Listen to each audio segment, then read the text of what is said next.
સવારના 6 અને સાયરન વાગ્યું હતું તો અમે બે નીચે ગયું થયું અને હે મમ્મી મિલ્ખામાં એમ તો એવું હે ઓલરેડી આની રાત આખી હુવા દીધા નથી અને 6 વાગ્યા પાછું ઓટાણે વાગ્યું એ તો ઘડીક વાર હુઈ જઈએ.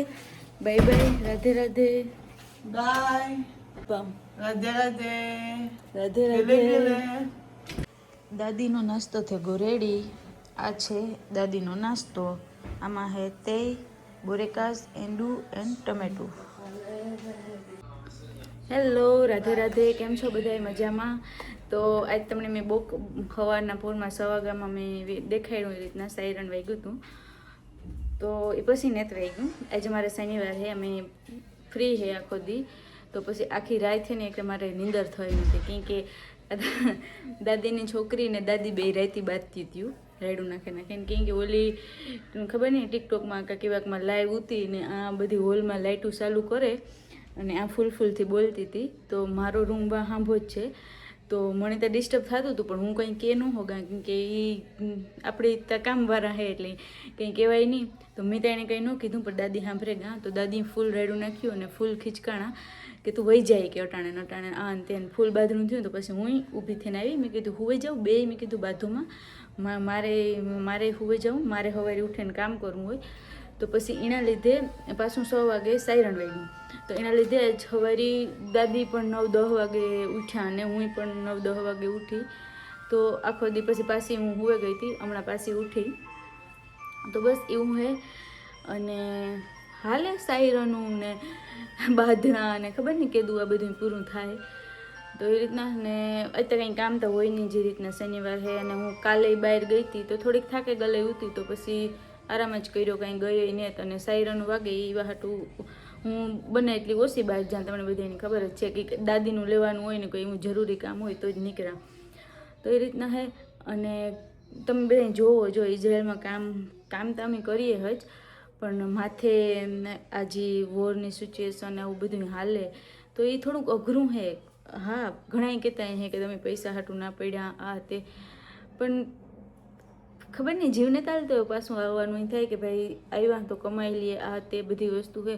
પણ અઘરું છે કેમ કે સવારે 6 વાગે મેં તમને દેખાડ્યું હતું તો આપણે હાથની અંદરમાં સૂતા હોય ને અચાનકથી કંઈક સાયરન એવું વાગે કે જેનાથી મારા તો હાર્ટબીટ વધે જાય. તો એ રીતના હે, જોઈએ કેટલોક ટાઈમ હાલે કાં હે મને નથી ખબર પડતી કે કીધું બંધ થાય આ તે. અને એક ભાઈની કમેન્ટ આવે મને એક ધારી એક જ કમેન્ટ આવે કે તમે કેટલું ભણેલા હે ને તમે તો ના તમે દેખાવમાં તમે એજ્યુકેટેડ લાગો અને તોય તમે ના આવા કામ કરો આ તે. તો ભાઈ હું ભણેલી મારા પૂરતું હે અને મને એવું ઓલું નથી કે ભાઈ મને હું કંઈ કામ બીજે કરે હગાય ને નેટ નોકરી આ તે બધું થઈ જાય પણ પગાર સારો છે, સેલરી સારી છે. અને જે હું અગર ઇન્ડિયામાં નોકરી કરા તો હું એટલા કમાઈ ન હગા. હું આ એક કમાઈને મારો પરિવાર અને હું મારા ફ્યુચરનું પણ સેવિંગ કરે હગા તો હું આ જ કામ કરવાની હે ને. તો એ ભાઈને બહુ એવું હતી કે મને વિડીયોમાં જવાબ આપજો અને મને આમાં જવાબ આપજો ને તો હું તમને એ જવાબ આપી દઉં કે ના ના મને હું કમ્ફર્ટેબલ છે, હું મારા કામથી કમ્ફર્ટેબલ છે અને હું જે રીતના ભલે જેવી દેખાવમાં હે ગમે હોય હું કમ્ફર્ટેબલ છે તો હું આ કામ કરા. મને મારા કામથી કંઈ પ્રોબ્લેમ છે નહીં. મને હું આ કામ કરા કે હું આદિ સુધી સાફ સફાઈના કામ કરતી તો મને એ વસ્તુથી કંઈ પ્રોબ્લેમ નથી. મેં કહો ને કે મેં દોઢ વરસ જ્યારે શરૂઆતમાં દીમાં આવી ત્યારે જ દાદીનું કામ કર્યું અને પછી વરસથી લાસ્ટ હમણાં છેલ્લે દાદા દાદીનું કામ કર્યું. એ પહેલાં હું કચરા પોતા જ કરતી ને મને એ વસ્તુથી કંઈ પ્રોબ્લેમ છે નહીં કેમ કે મારે પૈસા કમાવા એટલે કરા.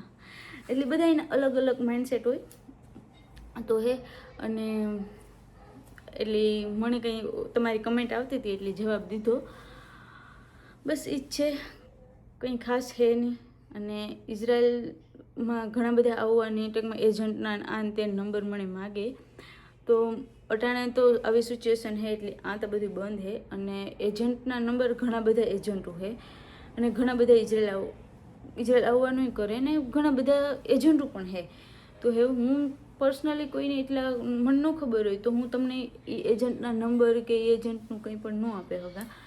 પણ હા, આગળ કોઈ એજન્ટ મને કહે કે ભાઈ તમે તમારા વિડીયો દ્વારા પ્રસાર કરો કે અમારે એટલા વ્યક્તિ જોઈએ કોઈ હોય તો હું કહી હગા. બાકી હું સામેથી તો તમને કાં તો તમે હું બધાને કંઈ કોઈના નંબર નથી દે શકતી ને. એટલે એ વસ્તુ એક છે કે મારા પાસે એનું કંઈ ઓલું હે નહીં અટાણે. જો કંઈ નવું આવ્યું છે, કંઈ મારા ખુદ પાસે એવું કંઈ આવ્યું છે, કંઈ નવું છે તો જરૂર હું વિડીયો દ્વારા તમારા સુધી પુગાડી તમને કે કોઈને આવું છે તો મોસ્ટ વેલકમ. તો અમુક કમેન્ટો હતી એના જવાબ દેવા જરૂર હતા, કેમ કે આવતી હતી એ રીતના કન્ટિન્યુ. તો મને થયું કે હું જ દે દઉં બસ એ છે. અને બીજું એ કે મારે એવું દાદી હરી આઈ થિંક થોડાક દિવસ 4-5 દી કે 2-3 દી કે મને નથી ખબર એટલા જ દી હે. તો થોડુંક ઇમોશનલી થોડુંક હર્ટ થાય અને તકલીફે પડે, પણ ઓકે હે. મને ખબર જ હતી કે આ પરમેનન્ટ કામ ને મારું કનેક્શન થઈ ગયું, સારું થયું. તો થોડુંક સેડલી બાય કેવું જોઈએ, પણ હું આવીશ જ્યારે પણ હું આ સિટીમાં આવી, જ્યારે પણ હું આ કંઈ પણ મારું કામ હે. બાકી આ મારી જે આ કામ કરે એ છોકરી મારી ફ્રેન્ડ છે, તો એને મળવા આવી, દાદીને મળવા આવી, તો અમે મળતા રહી, હું ફોનમાં વાત કરી હું. તો એ એક વસ્તુની ખુશી છે કે ભાઈ ઓકે હે. અને દાદીની ઈચ્છા ફૂલ હતી કે ભાઈ દાદીની હું તો પેલું છોકરી ન આવે તો તું આરે જા, અને હું એલું કરતી હતી. પણ પર્સનલી હું ઓકે દાદી હારા જ છે, પણ મારી જે ફ્રેન્ડ ઇન્ડિયા ગઈ એના એરી કંઈ ઓલું કરે ને હું આ કામ ન રાખે હગા. લાઈક આપણી થાય ને એની થાય ને કે મેં એક રવિનાને કામ દીધું અને એની દાદીની ઓલું કરે ને મારું કામ લઈ લીધું. તો એ વસ્તુથી મને ઓલું થતું હતું. તો હું દાદીને એક જ વસ્તુ કહેતી હતી કે આપણે ફોનમાં વાત કરી હું, આપણે મળી હું, ક્યારેક હું આ રોકાવાનું કરીને આવી તો આપણી એવી રીતના મળી હું. પણ આ કામ એ એવું છે તો એ કરીએ અને એ જ રહીએ. ટૂંકમાં દાદીની એ હારી જ છે દાદી માટે. દાદી હારા છે એટલે દાદી માટે બધા વ્યક્તિ હારા જ છે. પણ એને મગજમાં એ વસ્તુ હતી કે એ આ નહીં આવે હગે, એ નહીં આવે હગે તો તું કામ કરી કે નહીં કરી. તો મને કે તું આપણી કાગળિયા ચાલુ કરી દઈએ. તો મેં કીધું કે જ્યારે હજે મારી 27 તારીખ સુધીનું ટાઈમ છે, તો કાલે 27 તારીખ ગઈ એટલી જ હું મારે કાલે હું ગઈ હતી તો મારે બીજું મારું કામ હતું જે વિઝાને લગતું જ હતું. તો એ હાટું જ બહાર ગઈ હતી. તો એ બતાવવા જ ગઈ હતી. તો મેં જે ટાઈમ દીધો એ ટાઈમમાં એ નહીં આવે તો આપણે એને પૂછ્યું કે આવે કે નહીં આવે. પછી આપણે ડિસિઝન કર્યું. તો કાલે મેં મારી ફ્રેન્ડને ફોન કર્યો હતો તો એણે કીધું કે હું 2-4 દીમાં આવી જાય. પણ હેવ જે લોકો આવે એ જોર્ડન થઈને આવે, કેમ કે ઇઝરાયલમાં જે ફ્લાઇટ લાઈક એરપોર્ટ બંધ છે એટલે કોઈ નથી આવી શકતું. પણ જે લોકો આવે ઇઝરાયલ સાઈડ થઈને આવે તો 1-2 દીમાં આવી જાય. અને એ આવી જાય એટલે હું આથી વહી જાય અને હું બીજું કામ ગોતી તમને મારું ઘર દેખાડી, જ્યાં હું ખુદ હું એકલી જ અને નાનું બધું તમને દેખાડી. તો તમે બધા વિડીયો જોઈજો, આવા નવા જોઈજો, લાઈક કરજો, શેર કરજો, સબસ્ક્રાઈબ કરજો. અને જે લોકો નવા આવ્યા એ પણ વિડીયો જોઈજો. અને કોઈને કંઈ ક્વેશ્ચન આન્સર હોય તો કમેન્ટ્સમાં દીજો, પૂછજો.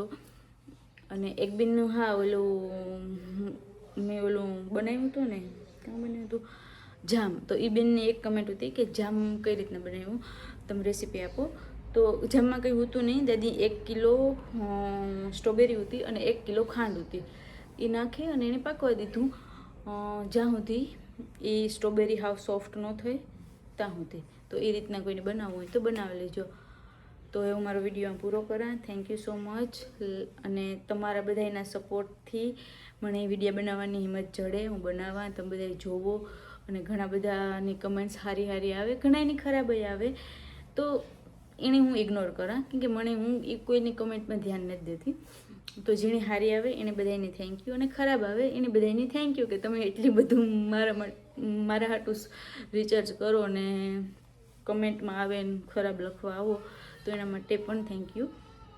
બસ એ જ છે. તો રાધે રાધે, ખુશ રહ્યો, ખુશ રહેવા દ્યો અને બાય બાય.